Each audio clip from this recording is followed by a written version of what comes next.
In just a few minutes, I will show you how to go from a website to clean, usable data, technical background or not, specifically to scrape sports organizations' data with Minexa.ai.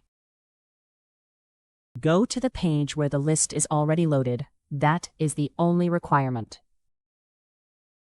At this point, hit the Minexa icon in the toolbar to open the extension. With the extension open, press the violet button. Minexa identifies the data blocks automatically. Navigation pattern found. Every page will be covered on every run. Now decide, just the list, or should Minexa click into each result and scrape its detail page? Nothing to click or fill before results show? Just continue. Otherwise, use advanced. Minexa highlighted your data automatically. Click Create Scraper and it learns what to extract forever. Every field is ready. Pick what matters and this scraper reuses them on any similar page.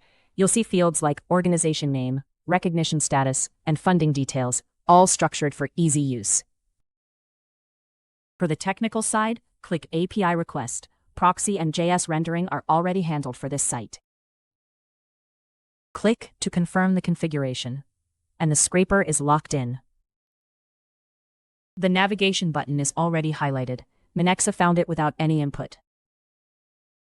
Last step, add a schedule here if you want this to run on its own, then create the job. Click Run, and the scraping job is live. Every field here is tied to a fixed point on the page, so similar looking values like names, recognition status, or funding amounts never get mixed up.